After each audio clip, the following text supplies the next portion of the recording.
Hello guys, a very good morning. So today again I'm going to read 48 Laws of Power.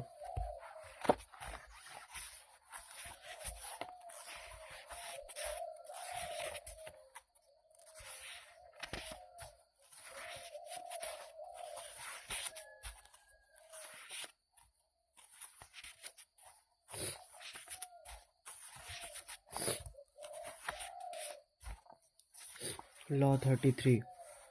Discover each man's thumbscrew.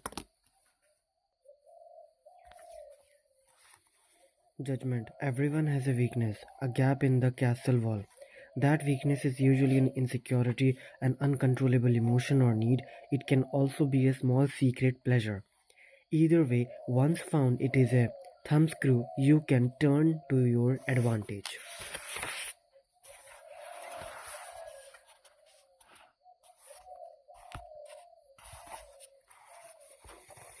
Finding the thumbscrew, a strategic plan of action. We all have resistances. We live with a perpetual armor around ourselves to defend against change and the intrusive actions of friends and rivals. One of the most important things to realize about people, though, is that they all have a weakness, some part of their psychological armor that will not resist, that will bend to your will if you find it and push on it. Some people wear their weaknesses openly. They disguise others disguise them. Those who disguise them are often the ones most effectively undone through that one chink in their armor. In planning your assault, keep these principles in mind. Pay attention to gestures and unconscious signals.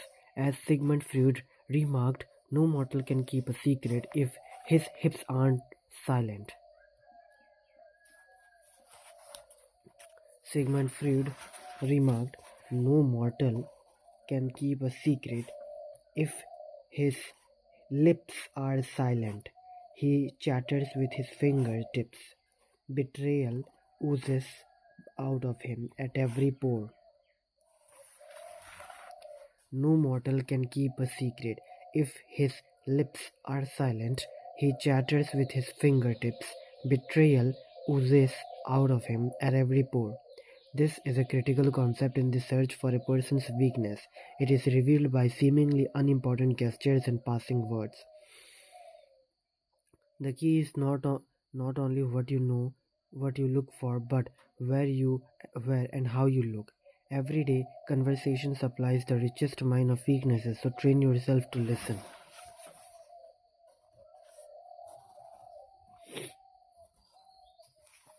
If you suspect that someone has a particular soft spot, probe Probed for it indirectly. Train your eye for details. How someone tips a waiter. What delights a person.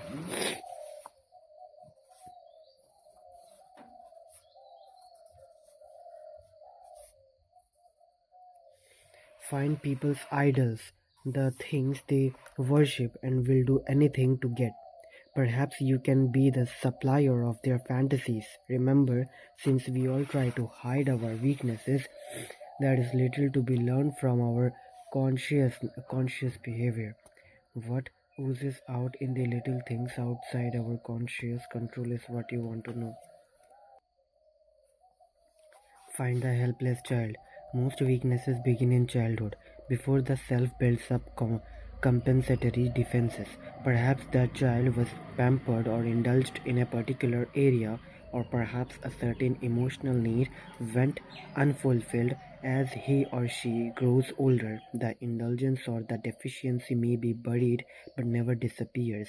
Knowing about a childhood need gives you a powerful key to a person's weakness.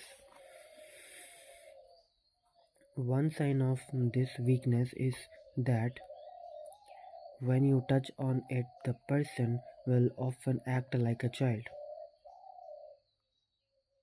Be on the lookout then for any behavior that should have been outgrown.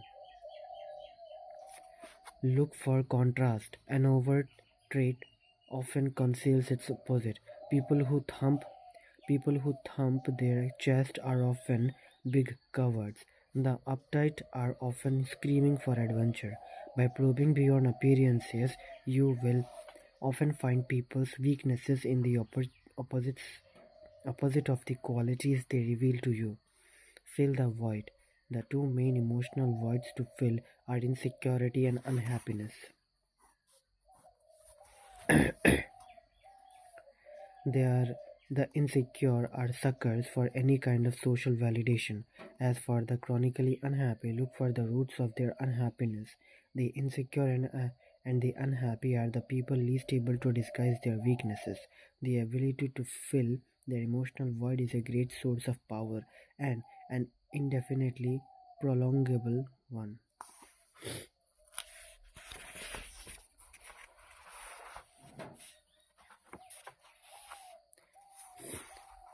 Feed on uncontrollable emotions. The uncontrollable emotion can be a paranoid fear, a fear disproportionate to the situation, or any base motive such as lust, greed, vanity, or hatred. People in the grip of these emotions often cannot control themselves, and you can do the controlling for them. Image. The thumbscrew your enemy has secrets that he guards, things, thoughts he will not reveal, but they come out in ways he cannot help. It is there somewhere a groove of weakness on his head, at his heart, over his belly. Once you find the groove, put your thumb in it and turn him at will. Authority. Find out each man's thumbscrew. T is the art of setting their wills in action. It needs more skill than resolution. You must know where to get at anyone. Every volition volition has a special motive which varies according to taste. All men are idolaters, some of fame, others of self-interest, most of pleasure. Skill consists in knowing these idols in order to bring them into play. Knowing any man's mainspring of motive, you have as it were the key to his will. Balstar Garcian. Law 34. Be royal in your own fashion. Act like a king to be treated like one.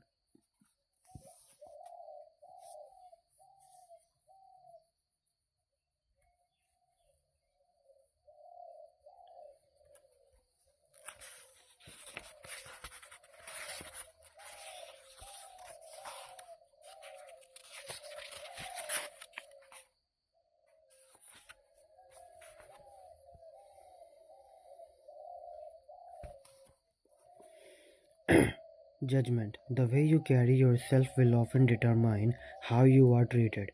In the long run, appearing vulgar or common will make people disrespect you. For a king respects himself and inspires the same sentiment in others. By acting regally and confident of your powers, you make yourself seem distant to wear a crown.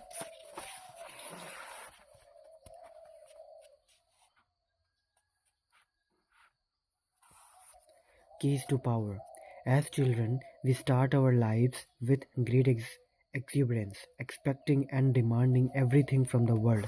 This generally carries over into our first forays into society as we begin our careers. But as we grow older, the rebuffs and failures we experience set up boundaries that only get firmer with time. Coming to expect less from the world, we accept limitations that are really self-imposed. We start to bow and scrape and apologize for even the simplest of requests. The solution to such a shrinking of horizons is to deliberately force ourselves in the opposite direction, to downplay the failures and ignore the limitations, to make ourselves demand and expect as much as the child. To accomplish this, we must use a particular strategy upon ourselves. Call it the strategy of the crown. The strategy of the crown is based on a simple chain of cause and effect.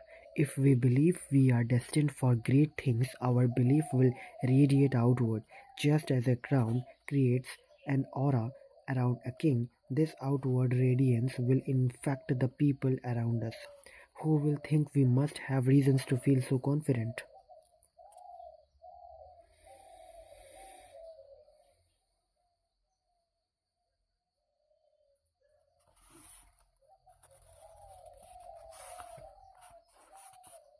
Throughout the history,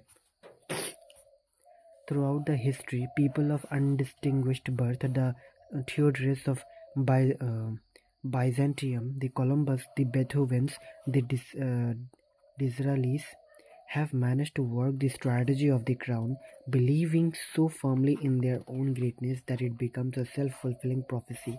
The trick is simple: be overcome by your self-belief, even while you know you are practicing a kind of deception on yourself. Act like a king. You are likely to be treated as one.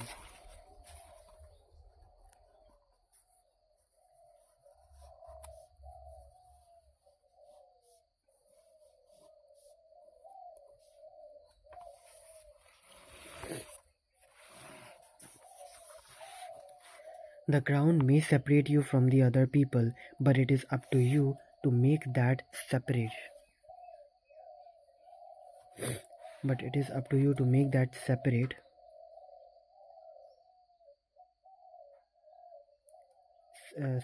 real. You have to act differently, demonstrating your distance from those around you.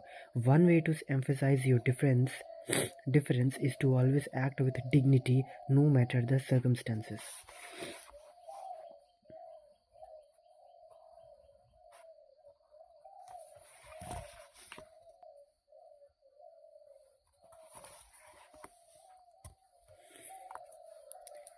Regal bearing should not be confused with arrogance.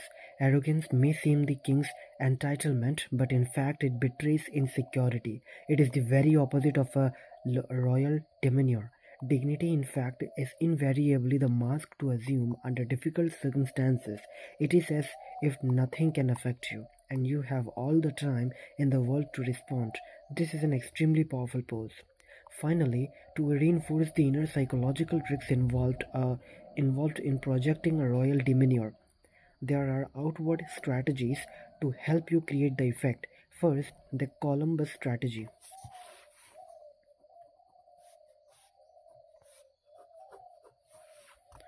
First column, first column bus strategy. Always make a bold demand. Set your price high and do not waver. Second, in a dignified way, go after the highest person in the building. This immediately puts you on the same plane as the chief executive you are attacking. It is the David and Goliath strategy. By choosing a great opponent, you create the appearance of greatness.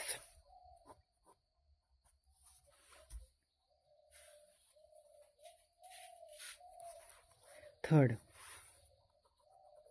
give a gift of some sort of those above you. This is the strategy of those who have a patron.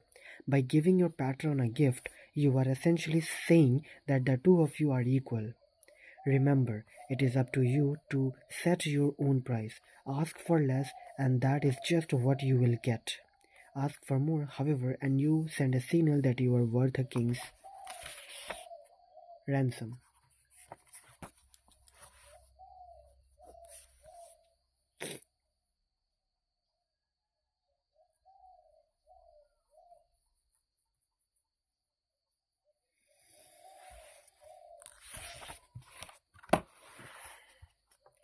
Even those who turn you down respect you for your confidence, and that respect will eventually pay off in ways you cannot imagine. Image.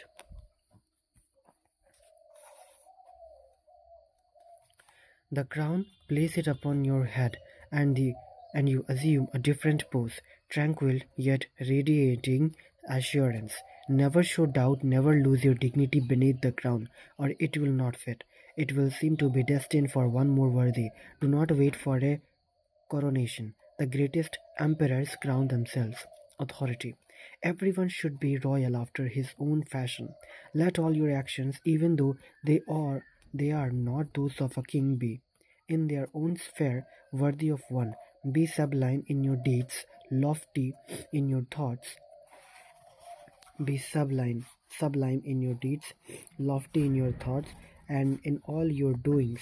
Show that you deserve to be a king, even though you are not one in reality. Master the art of timing. Judgment. Never seem to be in a hurry. Hurrying betrays a lack of control over yourself, and over time, always seem patient.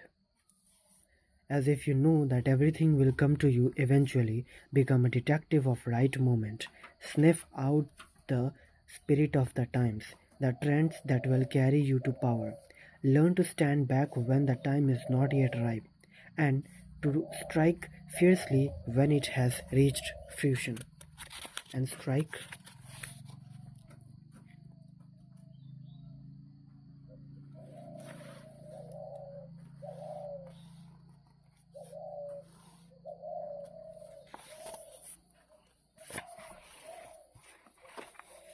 keys to power. Time is artificial concept that we ourselves have created to make the limitlessness of eternity and the universe more bearable, more human.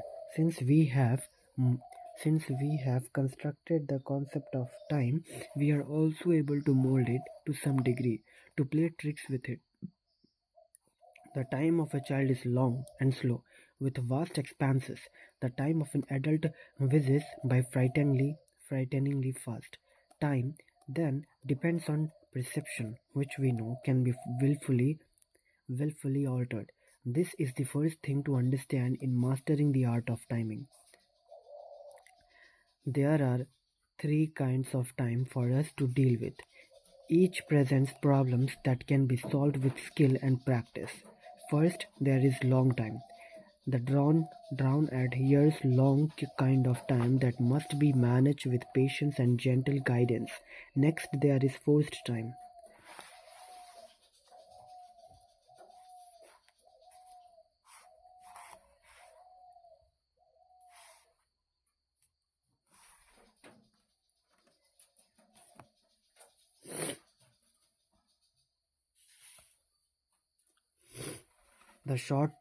the short term time that we can manipulate as an offensive weapon, upsetting the timing of our opponents. Finally, there is end time, when a plan must be executed.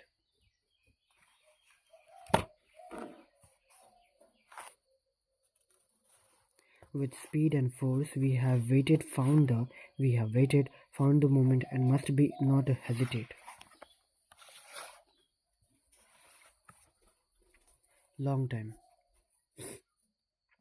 When you force the peace out of fear and impatience, you create a nest of problems that require fixing, and you end up taking much longer than if you had taken your time. Hurriers may occasionally get there quicker, but new dangers arise, and they finally themselves in consistent crisis mode, fixing the problems that they themselves have created. Sometimes not acting in the face of danger is your best move.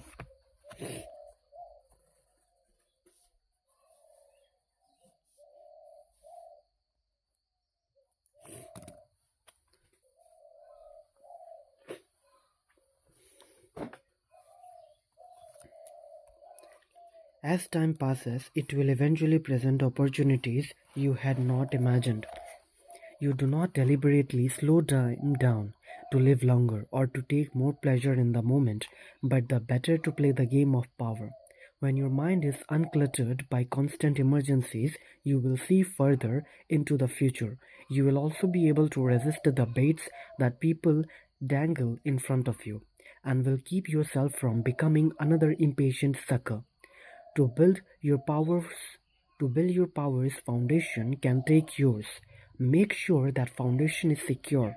Do not be a flash in the pan. Success that is built up slowly and surely is the only kind that lasts.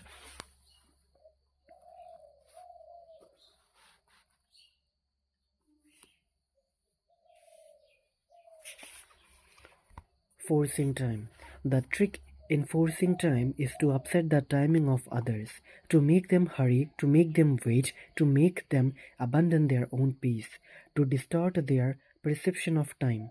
By upsetting the timing of your opponent while you stay patient, you open up time for yourself, which is half the game. Making people wait is a powerful way of forcing time as long as they do not figure out what you are up to. You control the clock. They linger in limbo and rapidly come unlocked, opening up opportunities for you to strike. The opposite effect is equally powerful. You make your opponents hurry. Start off your dealings with them slowly, then suddenly apply pressure, making them feel that everything is happening at once. People who lack the time to think will make mistakes. People who lack the time to think will make mistakes, so set their deadlines for them and time.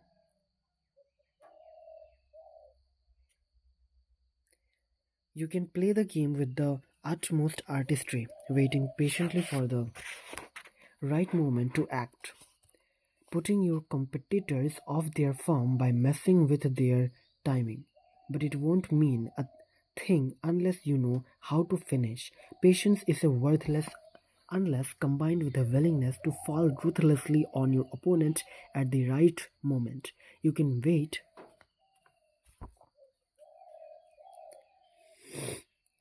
You can wait as long as necessary for the conclusion to come, but when it comes, it must come quickly. Use speed to paralyze your opponent. Image. The hawk, patiently and silently, it circles the sky, high above, all seeing with its powerful eyes. Those below have no awareness that they are being tracked. Suddenly, when the moment arrives, the hawk swoops down with a speed that cannot be defended against. Before its prey knows what has happened, the bird's whisk-like talons have carried up carried it up into the sky. Authority. There is a tide in the affairs of man, which taken at the flood leads on the fortune, omitted all the voyage of their life, shallow is bound in shallows and in miseries. Julius Caesar, William Shakespeare, 1564 to 1616. Law 36. Disdain things you cannot have. Ignoring them is the best revenge. Judgment. By acknowledging a petty problem, you give it existence and credibility. The more attention you pay an enemy, the stronger you make him. And a small mistake is often made worse and more visible when you try to fix it. It is sometimes best to leave things alone. If there is something you want but cannot have, show contempt for it. The less interest you reveal, the more superior you seem.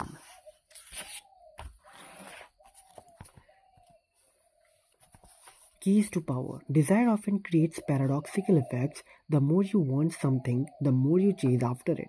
The more it eludes you, the more interest you show. The more you repel the object of your desire.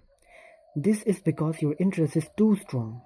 It makes people awkward, even fearful. Uncontrollable desire makes you seem weak, unworthy, and pathetic.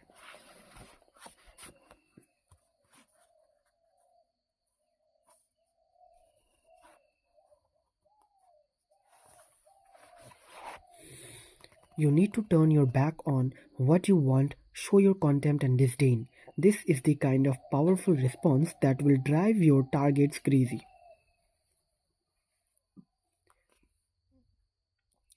They will respond with a desire of their own, which is simply to have an effect on you, perhaps to possess you, perhaps to hurt you. If they want to possess you, you have successfully completed the first step of seduction. If they want to hurt you, you have unsettled them and made them play by your rules. Contempt is the prerogative of the king, where his eyes turn. What he decides to see is what has reality. What he ignores and turns his back on is as good as dead. That was the weapon of King Louis XIV. If he did not like you, he acted as you were not there, maintaining his superiority by cutting off the dynamic of interaction. This is the power you have when you play the card of contempt, periodically, periodically showing people that you can do without them.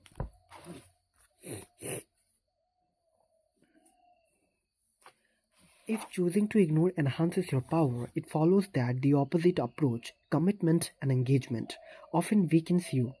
By paying undue attention to a puny enemy, you look puny, and the longer it takes you to crush such an enemy, the larger the enemy seems.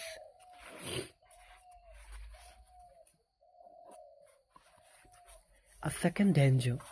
If you succeed in crushing the irritant, or even if you merely wound it, you create sympathy for the weaker side. It is tempting to want to fix our mistakes, but the harder we try, the worse we often make them. It is sometimes more politic to leave them alone. Instead of inadvertently focusing attention on a problem, making it seem worse by publicizing how much concern and anxiety it is causing you. It is often far wiser to play the contemptuous aristocrat, not disdaining to acknowledge the problem's existence. There are several ways to execute this strategy. First, there is the sore grabs approach.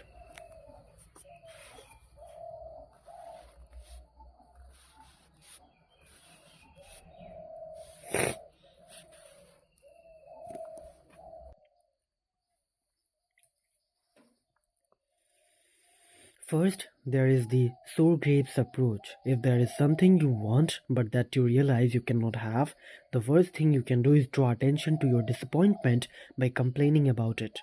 An infinitely more powerful tactic is to act as if it never really interested you in the first place.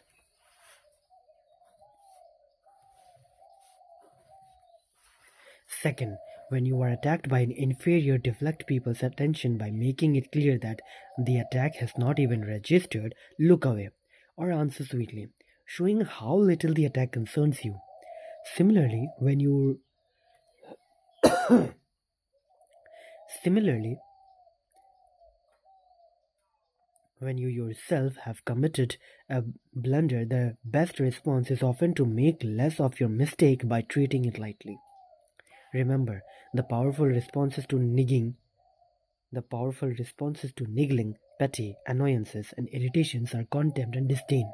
Never show that something has affected you or that you are offended. That only shows you have acknowledged a problem. Contempt is a dish that is best served cold and without affection.